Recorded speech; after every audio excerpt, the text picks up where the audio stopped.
जिएंगे तो देश के लिए, मरेंगे तो देश के लिए। शिक्षा या पैसा कट्टरता से बचाव की गारंटी नहीं। कि जैसे कुत्ते की पूंछ सीधी नहीं हो सकती, वैसे ही ये कभी ठीक नहीं हो सकती। कौन सी परिस्थितियां हैं जो पढ़े लिखे भारतीयों को आतंक की राह पर धकेल देती है? कानून के दायरे में ला करके इन पे शिकंजा कसना पड़ेगा। ये जहरीली विचारधाराओं और धार्मिक ब्रेन वॉशिंग के शिकार थे। जुल्म और नाइंसाफी की कोख से आतंकवाद पैदा होता है। उसको एक बार यूपी भेज दीजिए, बाकी उपचार हम अपने आप करवा लेंगे। समाजवादी पार्टी का तुष्टीकरण वाला प्रेम छूटने का नाम नहीं ले रहा है। ये समाजवादी पार्टी के दरिंदे, ये उनका पर्सनल एजेंडा हो सकता है। रहेंगे हिंदुस्तान में, खाएंगे हिंदुस्तान में। इन्हें ढूंढो, इन्हें पहचानो, इनको पहचानो, इन चेहरों को पहचानो। कोई छेड़ने का प्रयास करता है वो मारा जाएगा। वो कौन लोग हैं जो इस देश के सामाजिक ताने बाने को छिन्न भिन्न करना चाहते हैं? वो कौन लोग हैं जिन्हें शांति अच्छी नहीं लगती, जिन्हें विकास अच्छा नहीं लगता, जिन्हें आस्तीन के सांप कहा जाता है? वो कौन लोग हैं जो रहते तो इस देश में हैं, खाते इसी देश का हैं, लेकिन इस देश को पाकिस्तान और बांग्लादेश बनाना चाहते हैं? वो कौन लोग हैं जो लोगों को मूर्ख बनाने का काम कर रहे हैं, गुमराह करने का काम कर रहे हैं? वो कौन लोग हैं जो कहते हैं कि जुल्म और नाइंसाफी की कोख से आतंकवाद पैदा होता है? जुल्म और नाइंसाफी खत्म होगा तो आतंकवाद खत्म हो जाएगा। दर्शकों, उत्तर प्रदेश के मुखिया योगी आदित्यनाथ ये कहते हैं, ये वही लोग हैं जिन्हें सत्ता चाहिए पर जिम्मेदारी नहीं। वे लोग जिन्हें देश नहीं, सिर्फ अपना एजेंडा प्यारा है। वे लोग जो नफरत को ईंधन बनाकर राजनीति चमकाते हैं। वे लोग जो धर्म जाति के नाम पर बांटकर अपना फायदा देखते हैं। वे लोग जो गलत सूचनाएं देते हैं, फेक न्यूज और प्रोपोगेंडा फैलाते हैं ताकि लोग एक दूसरे को दुश्मन समझें। वे लोग जिन्हें जनता की एकता में अपना अंत दिखाई देता है। दर्शकों नमस्कार, डीएनपी इंडिया में आपका स्वागत है। मैं हूं आपके साथ राहुल चौधरी। दिल्ली में हाल ही के ब्लास्ट ने सबको हिला दिया है। जांच चल रही है और सरकार ने भी इसे आतंकवादी हमला मान लिया है, लेकिन कांग्रेस और समाजवादी पार्टी का तुष्टीकरण वाला प्रेम छूटने का नाम नहीं ले रहा है। क्योंकि पहले महाराष्ट्र के समाजवादी पार्टी के विधायक अबू आजमी और फिर कांग्रेस नेता पूर्व गृह मंत्री पी चिदम्बरम ने आतंकवाद की वजह पर सवाल उठाए। दोनों ने ही इन्हें पीड़ित और भटका हुआ करार देते हुए परिस्थितियों का शिकार करार दिया। कांग्रेस नेता पी चिदम्बरम ने तो सोशल मीडिया पर लंबा पोस्ट लिखा, लेकिन अब जम्मू कश्मीर के एक पुलिस अफसर ने दो टूक जवाब दिया कि आतंकवाद अन्याय से नहीं बल्कि धार्मिक कट्टरता और ब्रेन वॉशिंग से पैदा होता है। यह मानसिक समस्या है और इसे पीड़ित मान लेना हमारी बड़ी गलती है। सोशल मीडिया पर यह बहस तेज हो गई है और अफसर का जवाब लोगों को सही लग रहा है। दर्शकों, आपको याद होगा अबू आजमी ने एक प्रेस कॉन्फ्रेंस में कहा था कि चुनाव के समय ऐसी घटनाएं होती हैं, जांच होनी चाहिए। जो लोग इसमें शामिल हैं उन्हें जल्दी पकड़कर सजा देनी चाहिए, लेकिन निर्दोषों पर अत्याचार नहीं होना चाहिए। उनका मानना है कि जुल्म और नाइंसाफी से ही आतंकवाद जन्म लेता है। दिल्ली ब्लास्ट सरकार की नाकामी दिखाता है। पहले सुनिए उन्होंने क्या कहा था। जुल्म और नाइंसाफी की कोख से आतंकवाद पैदा होता है।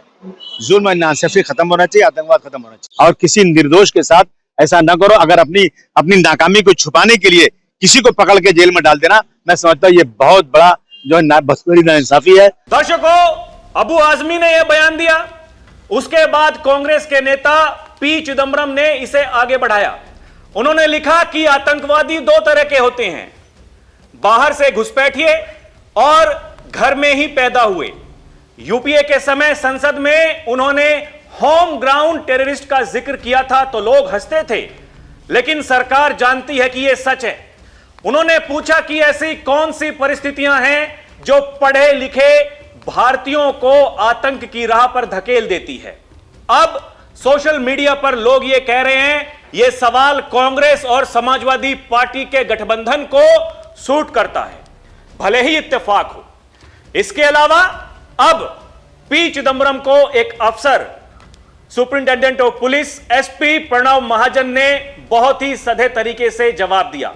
उन्होंने कहा, सर, जब भी कोई भारतीय अपराध या आतंक की राह चुनता है हम रक्षात्मक हो जाते हैं, मानो देश ने उसके साथ गलत किया हो। यह अपराध हमारी कमजोरी है। यह समस्या सिर्फ भारत की नहीं, मिडिल ईस्ट, यूरोप, अमेरिका में भी अमीर, गरीब, पढ़े लिखे लोग आतंक की तरफ मुड़ जाते हैं। फिर चाहे ओसामा बिन लादेन हो या लंदन ब्रेसलेस के हमलावर, ये गरीबी या उपेक्षा के शिकार नहीं थे, ये जहरीली विचारधाराओं और धार्मिक ब्रेन वॉशिंग के शिकार थे। शिक्षा या पैसा कट्टरता से बचाव की गारंटी नहीं, कई बार तो ये उन्हें और खतरनाक बना देते हैं। असल सवाल यह है कि कौन सी ब्रेन वॉशिंग इंसानों को निर्दोषों की हत्या का यकीन दिलाती है, कौन सी सोच नफरत को राष्ट्रभक्ति से ऊपर रख देती है। जब तक हम धार्मिक आतंकवाद, उसके फंडिंग नेटवर्क और वैचारिक जड़ों का सामना नहीं करेंगे, हम खुद को दोष देते रहेंगे। यह नेटवर्क संगठित है, अंतर्राष्ट्रीय है। हर बार समाज पर सवाल उठाने के बजाय सोचना चाहिए कि कट्टरपंथ एक ही वैचारिक गड्ढे से क्यों बार बार निकलता है। आतंकवाद गरीबी या भेदभाव से नहीं, नफरत, ब्रेन वॉशिंग और धार्मिक विकृति से जन्म लेता है। यह अन्याय का नतीजा नहीं, मानसिक रोग है, और यह तब फैलता है जब हम उन्माद को पीड़ित भाव से देखते हैं। दर्शकों, ये देखिए आप, ये कैसे लोग ऐसे आतंकवादियों को डिफेंड करने के लिए खड़े हो जाते हैं, लेकिन सैल्यूट करना होगा ऐसे अधिकारी को जो खुलकर अपने विचार रख रहे हैं और जो इस देश की समस्या है उस पर बात कर रहे हैं। लेकिन सवाल है कि आखिर इस देश के राजनेता वो इस पर बहस करने के लिए तैयार क्यों नहीं होते हैं, वो शांत क्यों हो जाते हैं, वो खामोश क्यों हो जाते हैं। जबकि उत्तर प्रदेश के मुखिया योगी आदित्यनाथ, दर्शकों, वो क्या कहते हैं, इस जो ये नेता अबू आजमी हैं, ये कहता है मैं वंदे मातरम नहीं गाऊंगा, किसी के बाप में दम है तो मुझसे गा के कोई दिखाए ना। बाबा इसके बारे में क्या कहते हैं दर्शकों, आपको याद होगा, नहीं याद है तो मैं याद दिला देता हूं। औरंगजेब को समाजवादी पार्टी अपना आदर्श मानती है। जो औरंगजेब को अपना नायक मान रहा हो उसको भारत में रहने का अधिकार नहीं। अपने विधायक को एक बार उत्तर प्रदेश में भेज दीजिए, बाकी उपचार हम खुद कर लेंगे। सुनिए बाबा ने क्या कहा था। वे लोग औरंगजेब पर गौरव की अनुभूति करें, लेकिन भारत को कम से कम इस पर न करें, और समाजवादी पार्टी को इसका जवाब देना चाहिए। भारत की आस्था पर प्रहार करने वाला दुर्दांत, धर्मांत, क्रूर शासक, उसको समाजवादी पार्टी आदर्श मानती है। जो भारत को रोकने के लिए आया था, जजिया कर लगा रहा था, ये समाजवादी पार्टी का नेता, आपका विधायक घोषणा करो ना, उस कमबख्त को निकालो पार्टी से और उसको एक बार यूपी भेज दीजिए, बाकी उपचार हम अपने आप करवा लेंगे। दर्शकों, यही नहीं, बाबा समाजवादी पार्टी उनके नेताओं के बारे में क्या कहते हैं ये आप देखिए। वो कहते हैं कि जैसे कुत्ते की पूंछ सीधी नहीं हो सकती, वैसे ही समाजवादी पार्टी के दरिंदे वे भी कभी ठीक नहीं हो सकते।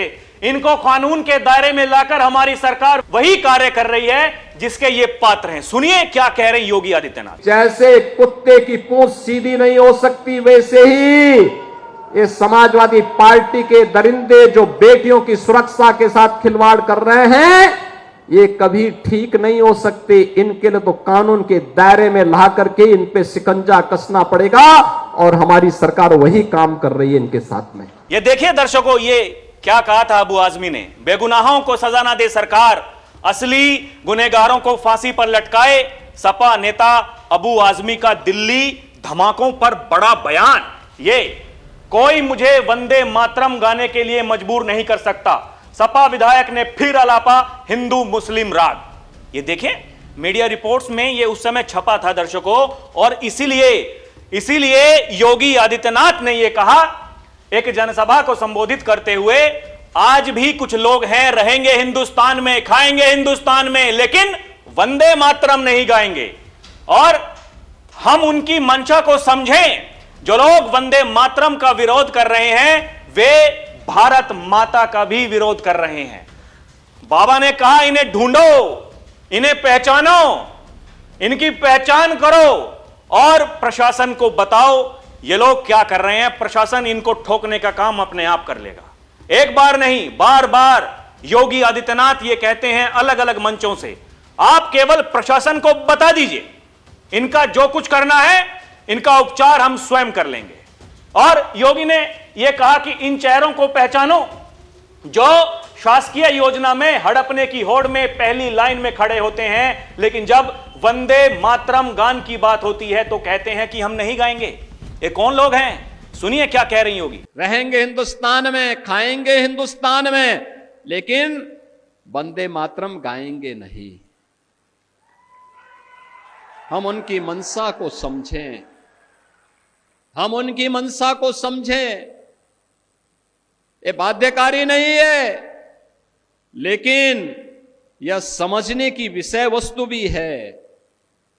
जो लोग वंदे मातरम का विरोध कर रहे हैं वे भारत माता का विरोध कर रहे हैं। इनको पहचानो, इन चेहरों को पहचानो जो शासकीय योजना में हड़पने की होड़ में पहली लाइन में खड़े होते हैं, लेकिन जब वंदे मातरम गाने की बात होती है तो कहते हैं कि नहीं, हम नहीं गाएंगे।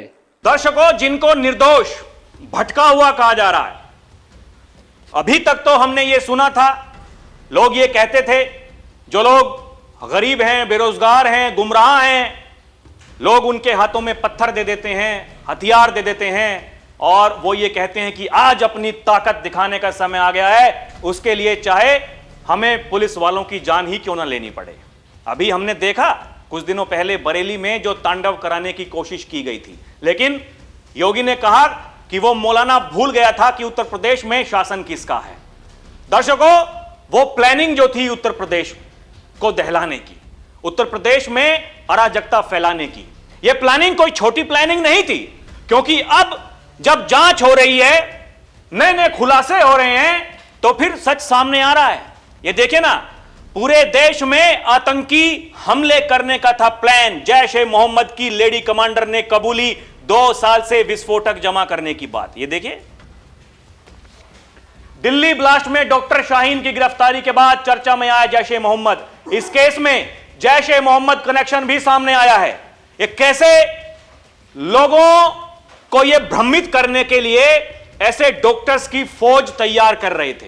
ये डॉक्टर्स की फौज जो यहां लोगों को मूर्ख बना करके, ऐसे गुमराह करके ये सब तांडव यहां कराना चाहते थे। ये अयोध्या, काशी को उड़ाना चाहते थे आतंकी। हिट लिस्ट में था राम मंदिर, एक्टिव हो गए थे स्लीपर सेल। बड़ा खुलासा, ये कई बम धमाकों से दहलाने की थी साजिश। अयोध्या भी निशाने पर था। दर्शकों, क्यों निशाने पर था? क्योंकि बीजेपी के बड़े बड़े नेता, उसमें योगी आदित्यनाथ का नाम भी शामिल है, वो उत्तर प्रदेश के मुखिया हैं। वो तो ये कहते हैं हमने जो कहा था वो करके दिखा दिया। ये विपक्षी नेता हमसे ये पूछते थे कि ये कहते हैं कि राम मंदिर बनाएंगे लेकिन तारीख नहीं बताएंगे। योगी ये कहते हैं बन गया ना, हमने कहा था तो बन गया। और योगी ये कहते हैं कि 2047 हमारा लक्ष्य है विकसित भारत का। ये जो संकल्प लिया देश के प्रधानमंत्री नरेंद्र मोदी ने, उसमें सबसे महत्वपूर्ण भूमिका निभा रहा है उत्तर प्रदेश, जिसके मुखिया हैं योगी आदित्यनाथ, जो भगवा चोला पहने ये कहते हैं जो इस देश की संस्कृति के साथ, जो इस देश की विरासत के साथ खिलवाड़ करेगा उसको इस देश में रहने का कोई हक नहीं है। आगे जो कहते हैं योगी अभी मैं आपको बताऊंगा दर्शकों, लेकिन इस बात की महत्वपूर्णता को आप समझिए। उत्तर प्रदेश के ये अयोध्या, काशी धार्मिक स्थल ये टारगेट पर थे। खुलासे हो रहे हैं, ये बताया जा रहा है आरएसएस का संघ कार्यालय जो लखनऊ में था, मुख्यमंत्री आवास, मुख्यमंत्री कार्यालय, उसकी रेकी की जा रही थी। क्यों? क्योंकि योगी ये कहते हैं, मुखरता से ये कहते हैं कि हमें अपने सनातन धर्म पर गर्व होना चाहिए। और इस देश में बहुत सारे लोग ऐसे हैं जो कहते हैं मुसलमानों के साथ में भेदभाव हो रहा है, लेकिन योगी ये भी कह रहे हैं ये शासकीय योजना में सबसे आगे जो लंबी लाइन लगा करके जो हड़पने का प्रयास करते हैं, ये वही लोग हैं। शासकीय योजनाओं का लाभ लेंगे लेकिन वंदे मातरम नहीं गाएंगे। दर्शकों, ये देखिए योगी आदित्यनाथ ये क्या कह रहे हैं। वो ये कह रहे हैं कि श्रद्धेय अटल जी ने कहा था भारत झुकेगा नहीं, दुश्मन को भारत की धरती से बाहर करके रहेगा और जो नहीं जाएगा वो मारा जाएगा। सुनिए क्या कह रहे हैं योगी। लेकिन वाजपेयी जी ने दो टूक कहा, जब तक एक भी घुसपैठे भारत के अंदर रहेंगे, बातचीत अमेरिका हो या दुनिया की किसी ताकत के सामने भारत झुकेगा नहीं। दुश्मन को भारत की धरती से बाहर करके रहेगा और जो नहीं जाएगा वो मारा जाएगा। दर्शकों, इसके अलावा योगी ये कहते हैं हम जिएंगे तो देश के लिए, मरेंगे तो देश के लिए, और कुछ भी योगदान देंगे राष्ट्र हमारे लिए प्रथम होगा। सुनिए क्या कह रहे हैं योगी। कि राष्ट्र से बढ़कर के कुछ नहीं, अगर हम जिएंगे तो देश के लिए, मरेंगे तो देश के लिए, और कुछ भी योगदान देंगे तो राष्ट्र हमारे लिए प्रथम होगा। दर्शकों, योगी ये भी कहते हैं ये नया भारत है, ये नया भारत किसी को छेड़ता नहीं है, और अगर कोई छेड़ने का प्रयास करता है तो फिर उसे छोड़ता भी नहीं है। योगी ये कहते हैं कि प्रधानमंत्री मोदी ने जो संकल्प लिया है 2047, उसी के अनुसार हम काम कर रहे हैं। हमें उत्तर प्रदेश को विकसित बनाना है, और परिणाम है उत्तर प्रदेश का रेवेन्यू सरप्लस 70,000 करोड़ रुपए का है। लेकिन कुछ ताकतें हैं जो लगातार इस देश को तोड़ना चाहती हैं, कुछ ताकतें हैं जो लगातार इस देश के सामाजिक ताने बाने को छिन्न भिन्न करना चाहती हैं। यह उनका पर्सनल एजेंडा हो सकता है, क्योंकि जब जनता जनार्दन उन्हें मौका देती है तो फिर वो क्या करते हैं, वो केवल अपने परिवारों के बारे में सोचते हैं। लेकिन योगी ये कहते हैं कि हमारी सबसे बड़ी उपलब्धि ये है हमारे साथ सर्व समाज का आशीर्वाद है। इसलिए योगी ये कहते हैं कि प्रधानमंत्री मोदी ने जो कहा है हम उस पर अमल कर रहे हैं, और ऐसा भारत बनाएंगे जो एक मिसाल बनेगा। सुनिए क्या कह रहे हैं योगी। प्रधानमंत्री मोदी जी के नेतृत्व में ये नया भारत किसी को छेड़ता नहीं, लेकिन अगर किसी ने छेड़ा है तब उसको छोड़ेगा भी नहीं। दर्शकों, ये जो दिल्ली में हुआ ये बिल्कुल भी नहीं होना चाहिए था। लोग सवाल उठा रहे हैं कि जो सुरक्षा एजेंसियां हैं वो क्या कर रही थीं। बिल्कुल सही बात है, जो भी कुछ हुआ नहीं होना चाहिए था। वो आतंकवादी यहां दिल्ली के लाल किले तक नहीं पहुंचना चाहिए था, लेकिन वो पहुंचा। वो कैसे पहुंचा उसकी जांच चल रही है, एनआईए जांच कर रही है। एनआईए में जो एडीजी एक पद होता है, यानी डीजी से एक निचला पद, यानी दूसरे नंबर का व्यक्ति, वो उसकी जांच कर रहा है। सरकार ने यह मान लिया है ये आतंकवादी हमला है, लेकिन लोग उस पर सवाल नहीं उठाएंगे ये कौन लोग हैं जो पढ़े लिखे होकर भी इस तरह के घिनौने कृत्य करते हैं, जो अपने देश के विरुद्ध खड़े हो जाते हैं, जो देशद्रोह का काम करते हैं। लोग उनको डिफेंड करने के लिए उन्हें मजबूर बताते हैं, उन्हें कहते हैं ये गुमराह है, ये निर्दोष है। ये निर्दोष कैसे हो सकते हैं? ऐसे लोग जो कि लाखों महीने में कमा रहे हैं, लाखों, लेकिन ऐसे घिनौने कृत्य कर रहे हैं अपने देश के खिलाफ। ये इस देश में कैसे रह सकते हैं? सवाल यही है। और इनको डिफेंड करने के लिए कुछ नेता खड़े हो जाते हैं। दर्शकों, योगी तो यही कहते हैं कि उन्हें भी पहचानो जो इस तरह का कृत्य कर रहे हैं। ऐसे लोगों को तो आप पहचानो ही जो इस तरह का कार्य कर रहे हैं, लेकिन उनको बचाने वाले लोग कौन हैं जो उनको बढ़ावा देते हैं? बार बार इस तरह की बयानबाजी की जाती है आपने देखा होगा ऑपरेशन सिंदूर के बाद में कैसे सेना के शौर्य पर सवाल उठाए गए। आपने देखा होगा कैसे जब सरकार ने जवाब दिया और विपक्ष की मांग जब हो रही थी कि संसद में बहस होनी चाहिए, बहस हुई, लेकिन जब उत्तर देने की बारी आई तो विपक्ष के बड़े बड़े नेता संसद से चले गए। यह इस देश की हकीकत है। इस देश में यही होता है, कभी ईवीएम, कभी चुनाव आयोग, कभी कुछ। क्यों? क्योंकि मेहनत करनी होती है। कुछ भी काम करने के लिए मेहनत करनी होती है दर्शकों, और सरकार तो अपनी छाती पीटती है। सरकार तो यह कहती है कि पिछले 11 सालों में हमने आतंकवाद पर इतना कंट्रोल कर लिया है कि अब जगह जगह धमाके नहीं होते, लेकिन यह तो सीधे सीधे सरकार को चुनौती थी। देखिए, आप कहते हैं कि अब आतंकवादी हमले नहीं होते, आतंकवाद को केवल हमने कश्मीर तक सीमित कर दिया है, लेकिन हम तो यहां दिल्ली में आपकी नाक के नीचे ये कर रहे हैं। लेकिन टारगेट दिल्ली नहीं था दर्शकों, टारगेट दिल्ली नहीं था, यह बहुत बड़ा षड्यंत्र था। और अगर इसका सही समय पर इलाज किया तो वो सुरक्षा एजेंसियां ही हैं। आगे क्या होगा उसका तो हमें इंतजार करना पड़ेगा दर्शकों, लेकिन ऐसी तुष्टीकरण वाली मानसिकता का क्या इलाज हो? अगर आपके पास में इसका उत्तर है तो हमें कमेंट करके जरूर बताइएगा। अभी के लिए इतना ही। आप देखते रहें डीएनपी इंडिया, हर खबर भरोसे के साथ। नमस्कार, जय हिंद।